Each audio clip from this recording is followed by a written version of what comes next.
नमस्ते, मैं रविंद्र गौतम और आप देख रहे हैं संजीवनी टीवी पर शेयर बाजार का लेखा जोखा। दोस्तों, आज हम बात करने जा रहे हैं सोमवार को यानी कि कल बाजार कैसा खुलने वाला है। सुभाष जी के साथ हम अपना साप्ताहिक विश्लेषण करेंगे। आज कल हम रात में कर नहीं पाए किसी कारणवश, तो आज हम शाम तक आपको सुभाष जी के साथ जो हमारा साप्ताहिक विश्लेषण होगा वो आप तक आएगा। लेकिन हम ये समझते हैं कि अभी क्या हालात बन रहे हैं आखिरकार। जो कल सोमवार को जो बाजार खुलेगा वो किस तरह की संभावना जताई जा रही है। हालांकि बाजार में संभावना ये बहुत तगड़ी जताई जा रही है कि बाजार कल बहुत ही भयंकर गैप अप होने वाला है। समझते हैं कि गैप अप क्यों होगा, उसके पीछे क्या कारण है और क्या मार्केट गैप डाउन भी खुल सकती है, ये भी हम समझेंगे। लेकिन उससे पहले हम ये देख लेते हैं कि फ्राइडे को हमारा बाजार कैसा रहा। तो यदि आप फ्राइडे को बाजार देखें कैसा रहा, तो फ्राइडे को बाजार में बहुत जबरदस्त तेजी आई और वो तेजी भी बताते हैं क्या रही। लेकिन उससे पहले आप थोड़ा सा बाजार देख लें। सेंसेक्स जो है 1695 अंक बढ़ा फ्राइडे को, 1695 बम्पर तेजी आई और 75,527 पर बंद हुआ। निफ्टी 461 अंक बढ़ गया, 461 अंक, यानी कि लगभग 2%, 1.99% एग्जैक्टली बढ़ा है। और ये 2% आप लगभग मान लें तो 23,622 पे बंद हुआ। जो लगातार हम लोग बात कर रहे थे कि 23,500 से ऊपर जाएगा, 23,550 से ऊपर जाएगा तो ऊपर की तरफ 24,000 की तरफ रैली संभव हो सकती है। यानी कि 23,550, फिर उसके बाद 23,700, फिर 23,800, उसके बाद 24,000 का जो साइकोलॉजिकल लेवल कुछ हफ्ते पहले था जो टूट गया और हम नीचे आ गए और लग रहा था 22,800 चला जाएगा। अब स्थिति ये बन गई है कि क्या ये 24,000 जाएगा, ये भी मैं बताता हूं आपको। ये 24,000 जाएगा या नहीं जाएगा, जाएगा तो क्यों जाएगा और नहीं जाएगा तो क्यों नहीं जाएगा, ये आप समझिए। इसके बाद आप बैंक निफ्टी अगर देखें तो 1638 पॉइंट बढ़ गया, यानी कि 1695 सेंसेक्स बढ़ा और बैंक निफ्टी आपका बढ़ा 1638 पॉइंट और 56,814 पर बंद हो गया। मिड कैप 1442 अंक बढ़ा, 60,768 पर बंद हुआ। स्मॉल कैप 18,197 पर बंद हुआ और 494 पॉइंट बढ़ा। दोस्तों, अगर देखें ऑटो बढ़ा, फार्मा बढ़ा, मेटल बढ़ा, रियल्टी बढ़ा, एफएमसीजी बढ़ा, पीएसयू बैंक बढ़ा, प्राइवेट बैंक बढ़ा। ऐसा कोई सा भी सेक्टर नहीं रहा कि जो नहीं बढ़ा। आप कहेंगे नहीं साहब, आप तो झूठ बोल रहे हैं, गलत बोल रहे हैं। एक सेक्टर तो ऐसा था जो नहीं बढ़ा। कौन सा सेक्टर था? अगर आपने पहचान लिया तो कमेंट में लिखकर बताइए, और नहीं पहचाना तो मैं बता देता हूँ। वो सेक्टर रहा आईटी। आईटी सेक्टर अभी भी लगातार पिछले कुछ दिनों से कमजोर है। आपको याद होगा कि पीछे जब सारे बाजार गिर रहे थे तो आईटी 2 दिन 3 दिन जो है ना खड़ा रहा और बढ़ा। लेकिन अब लगातार आईटी में गिरावट है, लगातार आईटी में बिकवाली है, लगातार आईटी पिट रहा है। और उसका कारण हम पहले भी बता चुके हैं, आगे भी इस पर चर्चा करते हैं। आईटी कितना गिर गया? अब यहाँ पे एक ये अच्छी बात देखिए कि आईटी जो है इस भयानक बढ़त में गिरा है, लेकिन इतना नहीं गिरा कि बेचारा आप कह दें बहुत ही बुरी तरह पिटा। मात्र 25 पॉइंट गिरा है, मात्र 0.09%, यानी कि 9 पैसा गिरा है। 100 पैसे में से 9 पैसा, तो यानी कि कह सकते हैं बहुत ही मामूली गिरावट रही। इतनी बड़ी बढ़त ने आईटी को फिलहाल संभाल लिया और रह गया। अब यहीं पे हम चले जाते हैं फ्राइडे की रात की मार्केट, हम देखते हैं यूएस ने क्या कहा, यूएस ने क्या किया। तो यूएस में अगर आप देखेंगे तो जो डो जोन्स था वो 353 अंकों पर बंद हुआ और नेस्डेक बंद हुआ 189 अंकों की बढ़त पे, यानी कि लगभग 0.25% डो जोन्स रहा और लगभग 0.64% अपना डू जोन्स नेस्डेक था। अब यहाँ पे ये समझने वाली बात है, आपके मन में आ रहा होगा कि आखिर फ्राइडे को ऐसी क्या बात हुई जिसकी वजह से बाजार में इतनी भयानक तेजी आ गई, इतना भयानक उछाल आ गया। तो दोस्तों, सिर्फ एक ही कारण रहा, जो बड़ा कारण रहा जिसकी वजह से बाजार में उछाल आई, और वो ये उछाल आई कि यूएस ने अपने स्ट्राइक्स रोक दिए ईरान के ऊपर, जो लगातार वो बढ़ गई थी वॉर, आपको पता है। और हमारे 3 भारतीय भी इस वॉर के चक्कर में शहीद हो गए, मारे गए, जिनका बेचारों का कोई कसूर नहीं था। ईरान कह रहा है यूएस ने मारा है, यूएस कह रहा है कि ईरान ने मारे हैं, ईरान के ड्रोन हमले में मारे गए हैं। अब यहाँ पे भारत हमारा कैसे स्टैंड लेता है और क्या एक्शन लेता है या क्या एक्शन ले सकता है, वो बात की बात है, हम बाद में देखते हैं, समझते हैं। तो बाजार में जो बढ़त आई है, जो बहुत तेजी आई है, वो आई है ट्रंप के हालिया बयान पे कि भैया अब सब कुछ तैयार है।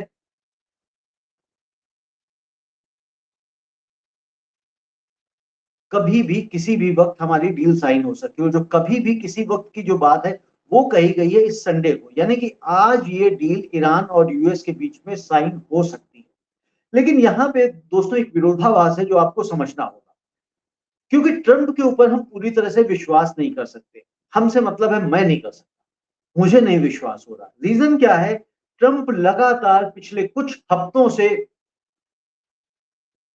बाजार से, मतलब ये थर्सडे फ्राइडे के दिन ये बात करते हैं, बस ऐसी कोई स्टेटमेंट देते हैं जिससे मार्केट ऊपर या मार्केट नीचे हो जाता है। ऐसे कयास भी लगाए जा रहे हैं कि ट्रंप जो है ना लगातार बहुत मोटी डील कर रहे हैं स्टॉक मार्केट में, शेयर बाजार में, यानी कि उनको पता है कि मार्केट को कब उठाना है कब गिराना है। ये बातें चल रही हैं, आप भी समझ रहे हैं, हम भी समझ रहे हैं, ठीक है, कि ये इसमें सच्चाई हो भी सकती है, क्योंकि ऐसा कोई भी देश का लीडर, कोई भी ऐसा देश का प्रेसिडेंट, प्रधानमंत्री जो टॉप लीडर है, टॉप नॉच लीडर है, मतलब उससे बड़ा ऊपर कोई है नहीं। तो अगर अमेरिका का राष्ट्रपति अगर ऐसे बयान रोज पलटे कि कल डील होगी कल नहीं होगी, आज डील हो रही है कल हमला हो जाए, तो ऐसी कंडीशन में उनकी जो शैली है, उनका जो प्रभाव है, उनके ऊपर जो कॉन्फिडेंस है, उनकी स्टेटमेंट के ऊपर जो सत्यता है, वो कौन भरोसा करेगा? यानी कि जो उनके स्टेटमेंट्स हैं वो भरोसेमंद नहीं है। तो मुझे अभी भी भरोसा नहीं है कि ये डील हो ही जाएगी, संडे को डील साइन ही हो जाएगी। और ये सिर्फ मुझे भरोसा वाली बात नहीं, आप इसको आगे देखिए। ईरान के विदेश मंत्रालय के एक अधिकारी ने कहा है कि डील नेगोशिएट हो रही है, आंशिक रूप से हम एग्री हैं, लेकिन संडे को होगी इस पे अभी कोई रजामंदी नहीं है, इस पे कोई बातचीत हमारी नहीं हुई है। लेकिन ट्रंप ये बात कह रहे हैं। उधर से इस्लामाबाद से भी कहा गया कि भाई हमने डील्स के जो टर्म्स हैं वो हमने नेगोशिएट कर लिए हैं, बना लिए हैं, और कुछ मीडिया में उन डील्स के बारे में कहा भी गया जिसपे उन्होंने कहा कि भाई साहब ऐसा नहीं है, हमने कोई डील लीक नहीं करी है, कुछ नहीं किया, तो आप अपने कयास ना लगाएं। अब इस सबको लेकर ट्रंप ने क्या अपने ट्रुथ सोशल पर लिखा है, क्योंकि वहीं पे वो बयानबाजी करते हैं जिससे मार्केट रोज ऊपर होता है और मार्केट नीचे आता है। अगर कल फ्राइडे का अगर एक चीज आप और देखें तो बाजार में जो क्रूड ऑयल है पहली बार काफी लंबे समय के बाद $87 पर बैरल पर आ गया है, जो ब्रेंट क्रूड है। तो ये एक अच्छा साइन फिलहाल माना जा रहा है कि हम अगर ये देखें कि भाई ब्रेंट क्रूड इतना नीचे आ गया, और जब ब्रेंट क्रूड इतना नीचे आया है तो जाहिर सी बात है कि मार्केट में बढ़त हमें देखने को मिलेगी मिलेगी। अब अगर आप ये देखें, मैं आपको एग्जैक्टली बताता हूँ कि ब्रेंट क्रूड कितने पे है। 87.83 डॉलर पे बंद हुआ है ब्रेंट क्रूड, और जबकि WTI क्रूड बंद हुआ है 84.88। 3.25% WTI गिरा है, और लगभग 3.25% से थोड़ा सा ज्यादा 3.37 ब्रेंट क्रूड गिरा है। तो इनमें ये गिरावट आई है। अब यहाँ पे जो मैं आपको बताने जा रहा था कि जो हमारे ट्रंप काका हैं, काका ही कह लें और क्या है, तो इन्होंने क्या कहा है ये आप पहले समझ लीजिए। अच्छा, उसके बाद एक और चीज उन्होंने बड़ी इसके बाद कहने के बाद एक और बहुत बड़ी चीज कही है जो आपको समझना चाहिए। वो क्या कहा उन्होंने? वो कह रहे हैं कि भैया डील तो हो रही है। ये देखिए क्या कहा है। ये स्टेटमेंट बाद में आया है, डील वाले बयान के बाद में। हाँ, कहा गया, हाँ। एक उन्होंने पोस्टर अपने ट्रुथ सोशल पर जारी किया और उसमें लिखा है, यू आर गेटिंग डिसकॉम्बुलेटेड। डिसकॉम्बुलेटेड मतलब कंफ्यूजन। और ये किसको बता रहे हैं? ईरान को कह रहे हैं।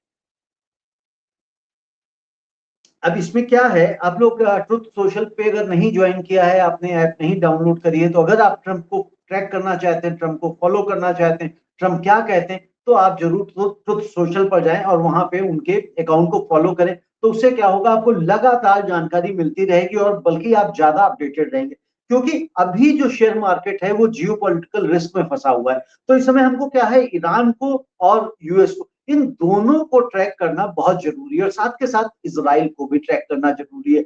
अब जब ये समझौते की बात हो रही थी तो इसराइल ने लेबनान पे हमले कर दिए। अब लेबनान पे जब हमले कर दिए तो फिर ईरान भड़क जाता है। तो ऐसी कंडीशन में, क्योंकि ईरान चाहता है कि लेबनान पर हमले बंद हो, हिजबुल्लाह पर हमले बंद हो, किसी भी तरह का युद्ध, किसी भी तरह की बमबारी कहीं भी ना हो, ये ईरान चाहता है।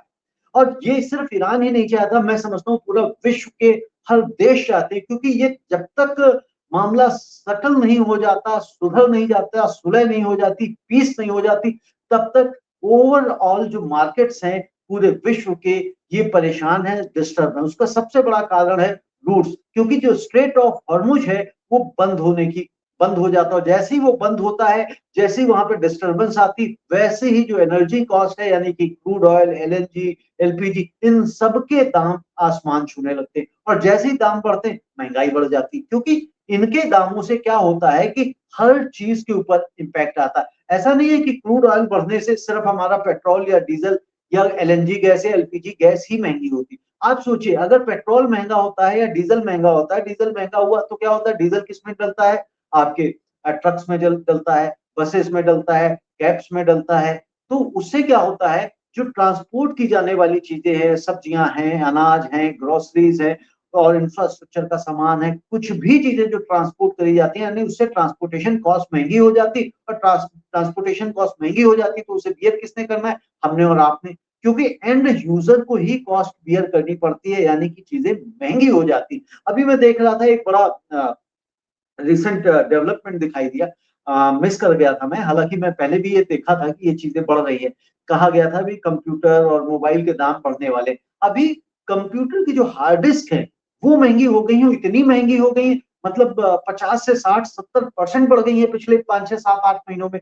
यानी कि अगर एक 4 TB की हार्ड ड्राइव 10 11 हजार रुपए की आ रही थी, वो आज 16 हजार से 18 हजार से 20 हजार रुपए तक पहुंच गई। डिपेंड करता है कि हम उसमें क्या खरीद रहे हैं। तो इसके ऊपर भी हम एक अलग से बात करेंगे। तो इतनी ये 5 6 महीने के अंदर इतनी महंगाई उसमें आ गई है, यानी कि आज की तारीख में कंप्यूटर खरीदने में अगर आप जाते हैं तो वो आपको महंगा मिलेगा। क्यों? हार्ड ड्राइव के प्राइसेस बढ़ गए, उसके साथ साथ और भी बहुत सारे प्राइसेस बढ़ गए। बट वापस आते हैं अपनी मार्केट को समझते हैं कि मार्केट कहाँ खुलने वाला। तो ये मैंने कहा कि जो यू आर गेटिंग डिस्कम्बुलेटेड, ये इन्होंने एक पोस्टर बनाया। पोस्टर में क्या किया कि कुछ अटैक्स हो रहे हैं शिप में से, और हमारे ट्रम्प साहब हैं वो एक दूरबीन लगाकर देख रहे हैं कि माजरा क्या चल रहा है, बाजार युद्ध में खाड़ी पे क्या चल रहा है, उसको मॉनिटर कर रहे हैं। और उसके पीछे उनकी जैकेट पे लिखा है कमांडर इन चीफ।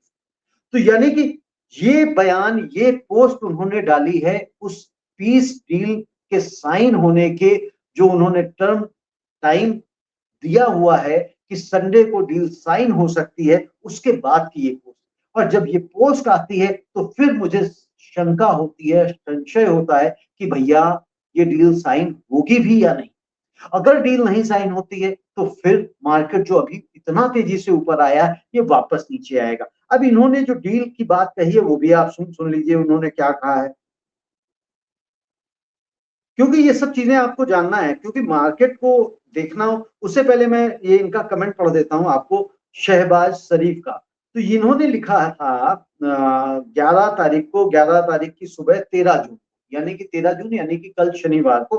तो इन्होंने लिखा था we are closer to a peace deal than ever. कहाँ गया है, कई बार दिखता नहीं ना भैया, गड़बड़ हो जाता है। तो अब इसको मोबाइल पे मैं सेट कर रहा हूँ। आज मेरा सिस्टम वगैरह सब खराब हो गया था, तो मैं मोबाइल से रिकॉर्ड कर रहा हूँ, क्योंकि जब वो सिस्टम खराब हो गया, करप्ट हो गया हार्ड ड्राइव, तो उसकी वजह से मेरा सारा रिकॉर्डिंग का सिस्टम डिस्टर्ब हो गया। तो इसे मैं फिलहाल मोबाइल से रिकॉर्ड कर रहा हूँ। तो ये क्या कह रहे हैं शहबाज शरीफ साहब, we are closer to a peace deal than ever before with finalisation likely expected in the next 24 hours. यानी कि शनिवार की सुबह 11 बजे कह रहे हैं कि भैया हमने पीस डील लगभग लगभग हमने तैयार कर ली है, और बिल्कुल हम उसके नजदीक हैं, और इस अगले 24 घंटों में हम इसको फाइनलाइज कर लेंगे। Pakistan is preparing Pakistan is preparing for the electronic signing off the peace deal immediately after. यानी कि इलेक्ट्रॉनिकली जो है ना ये पीस डील साइन की जाएगी जैसे ये तय हो जाती है। Followed by technical level talks next week, यानी कि पहले तो डील साइन होगी, उसके बाद नेक्स्ट वीक टेक्निकल लेवल्स के ऊपर डिस्कशंस होंगे, बातचीत होंगी। We would like to thank United States of America and Islamic Republic of Iran for their ongoing commitment during the negotiation. And we extend our sincere appreciation to our brothers in the region for their support. We are confident that this historic peace deal will form a strong foundation for lasting peace. यानी कि ये बात तो इन्होंने कही कि भैया ये साइन हो जाएगी डील, ये सारी कुछ है, लेकिन उसके बाद जो चीज में ट्रंप ने कहा वो देखते हैं क्या कह रहे हैं ट्रंप बाबू।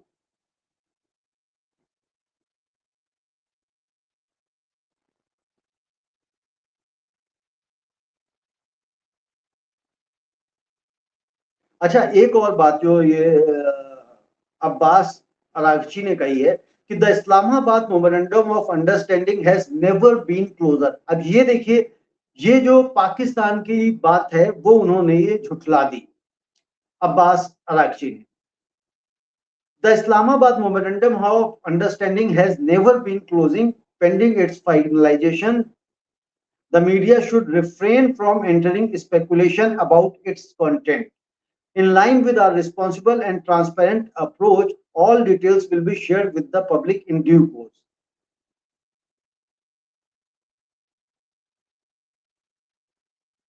समझ रहे हैं आप? तो ये सब चल रहा है, लेकिन इसके साथ मैं उनको ढूंढ रहा था कि वो कहाँ गए हमारे ट्रंप साहब। ट्रंप साहब गायब हो जाते हैं। हाँ, अब ये ट्रंप साहब ने ये एक और यहाँ पे बात कही थी, ये कब कही है इन्होंने? ये कही है इन्होंने 12 जून को 7:10 पे। 12 जून में 7:10 का मतलब हो गया कि हमारे यहाँ पे 13 जून की सुबह आप लगा लें 4-5 बजे के आसपास का टाइम, क्योंकि वो हमसे यूएस 12.5 घंटे के आसपास पीछे है। तो डोनाल्ड ट्रंप ने तब लिखा था, the term that Iran leak out to the fake news have nothing to do with the terms that were agreed to in writing. यानी कि ये कह रहे हैं कि जो ईरान ने जो डॉक्यूमेंट लीक किया है वो डॉक्यूमेंट पर हमने एग्री नहीं किया है, ये ट्रंप कह रहे हैं। That were agree to in writing, है ना? What they said, including their weak and pathetic statement on having a deal, bears no relation to the truth. ये वो कह रहे हैं कि ट्रंप कह रहे हैं कि जो भी उन्होंने लीक किया है वो बहुत ही कमजोर है और उसका स्टेटमेंट पे से कोई भी लेना देना नहीं है, यानी कि जो हमारी डील है उससे कोई लेना देना नहीं है। bears no relation to the truth, यानी कि उसका सच्चाई से कोई लेना देना नहीं। Very dishonorable people to deal with, कह रहे हैं बहुत ही डिसऑनरेबल लोग हैं। With them, with them there is a no such thing as dealing in good faith. Amazing also their totally rebuffed drone attack last night against Indian ships leaving the Hormuz Strait is totally unacceptable. अब जो भारतीय जहाजों के ऊपर बमबारी हुई है उसको इन्होंने ईरान के ऊपर डाल दिया है। ईरान कह रहा है कि इन साहब ने कहा था, इन अमेरिका का हमला है।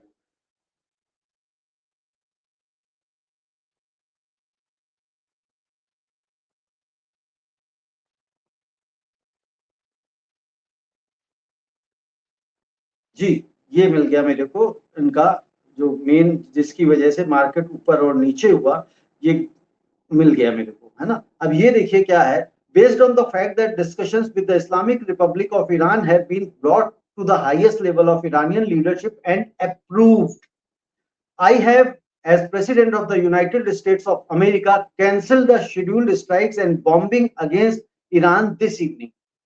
अच्छा, ये वाला जो है ये उससे पहले का है जब इन्होंने कहा कि हम डील क्लोजर के नजदीक हैं।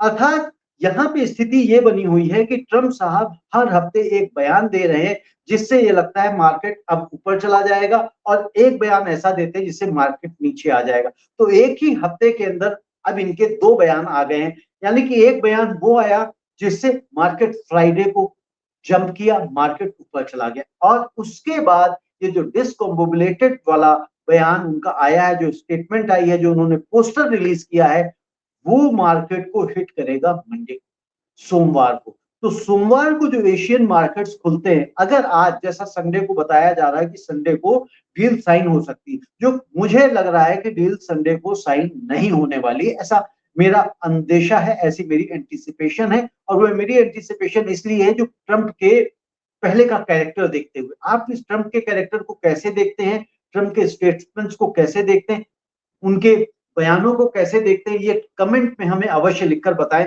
और क्या आपको भी लगता है कि ट्रंप ने जो कहा है आज संडे को डील साइन होगी, तो क्या संडे को डील साइन हो सकती है? ये आप कमेंट में हमें लिखकर अवश्य बताएं। अब मैं बात कर रहा था कि कल क्या हो सकता है, तो मेरी समझ में दो चीजें बनती हैं। पहली बात, ये मार्केट ये डील साइन होती हुई मुझे नहीं दिख रही है।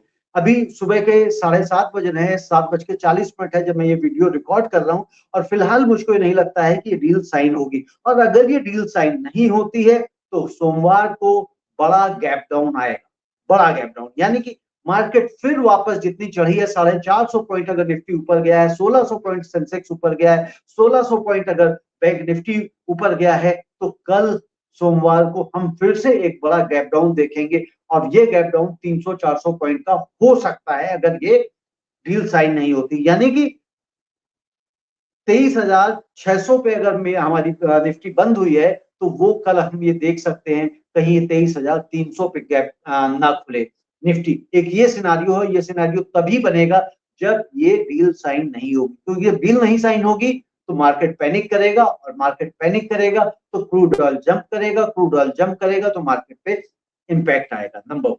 नंबर 2, अगर डील साइन हो जाती है, अगर डील साइन हो जाती है, जिसके मुझे चांसेस 10% लग रहे हैं, ठीक है, मैं ये नहीं कहूंगा कि 99% चांसेस डील साइन नहीं होने के, फेयर रखते हैं क्योंकि भाई लीडर्स है, कभी भी कुछ भी हो सकता है। मैं भी बताता हूं मुझे डील क्यों नहीं, क्योंकि ईरान ने इसमें कहीं भी सहमति नहीं दी है कि हम डील संडे को साइन कर रहे हैं, और ये हर बार हुआ है, एक बार नहीं, कम से कम अगर आप पिछले 28 फरवरी से लेकर आज तक का अगर इनका पूरा युद्ध का ट्रैक निकालेंगे, और जब सीज फायर हुआ था शायद 11 अप्रैल को हुआ था, उसके बाद से अगर देखेंगे तो 11 अप्रैल से लेकर आज 13 जून 14 जून में हम बैठे, यानी कि 2 महीने में कम से कम 8 से 10 स्टेटमेंट ऐसी हैं कि डील साइन हो रही है, डील साइन हो रही है, डील साइन हो रही है, लेकिन डील साइन नहीं हो रही है।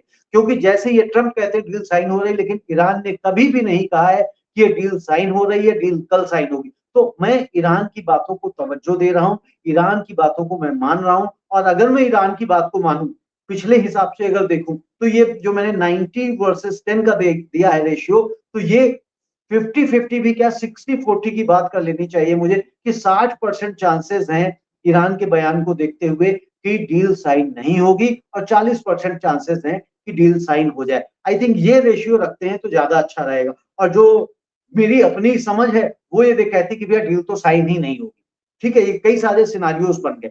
अब डील साइन नहीं होती तो मैंने कहा 300 पॉइंट के आसपास तक गैप डाउन आ सकता है, और अगर डील साइन हो जाती है तो फिर तो बम्बार्टमेंट हो जाएगी, और फिर मैं समझता हूँ निफ्टी 24,500 को भी पार कर सकता है, ये पॉसिबिलिटी बनती है। लेकिन यहाँ पे ये भी देखना होगा कि जो डील साइन होगी तो ये डील साइन जो होने वाली है ये सीज फायर की ही होने वाली है, यानी कि पूरी डील साइन नहीं हो रही है। तो ये भी कहना, जो मैंने कहा है शायद 24,500, ये भी मुझे लगता है ज्यादा मैंने कह दिया, 24,200-300 तक हो सकता है, उससे ऊपर नहीं जाएगा, क्योंकि अगेन ये सीज फायर वाली बात जो पहले हुई थी उसके बाद की एक नेक्स्ट स्टेप हमारा आगे है। तो इन सब चीजों को देखते हुए मार्केट के सिनारियोज यही है, अगर डील साइन हुई तो मार्केट 24,000 के पार, और डील साइन नहीं हुई तो मंडे को आप गैप डाउन ओपनिंग देखेंगे, जिसमें मुझे ज्यादा संभावना दिखाई दे रही है। और सुभाष जी आएंगे तो सुभाष जी से हम समझेंगे कि भाई उनका एंटिसिपेशन क्या है, वो मार्केट को कैसे देख रहे हैं,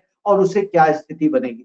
तो लगातार और बार बार यही कहा जा रहा है कि हमारा जो फंडामेंटल्स हैं बहुत स्ट्रांग है, लेकिन रुपये के लगातार गिरावट से हमारी मार्केट में भी गिरावट हो रही है।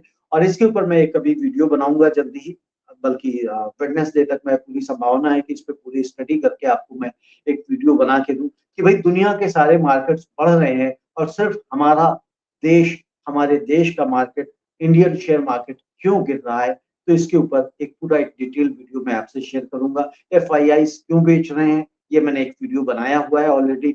9 लाख करोड़ का माल अब तक बेच चुके हैं, लगातार बेच रहे हैं, और वो वीडियो आप पूरा का पूरा देखें, और उससे आपने क्या समझा, क्या सीखा, वो भी हमको बताएं। तो इस विषय पे आपके जो कमेंट्स हैं वो जरूर बताएं, और क्या आप और वीडियो में हमसे देखना चाहते हैं, समझना चाहते हैं, वो जरूर बताएं। और आप सभी लोगों का बहुत बहुत धन्यवाद। और हम लोग शाम को लगभग, मुझे उम्मीद है 7-8 बजे तक सुभाष जी के साथ वीडियो हम प्रोसेस करके डाल देंगे, और अगर किसी वजह से लेट हुआ तो फिर रात के 11 बजे ही आएगा। आपका बहुत बहुत धन्यवाद। नमस्ते।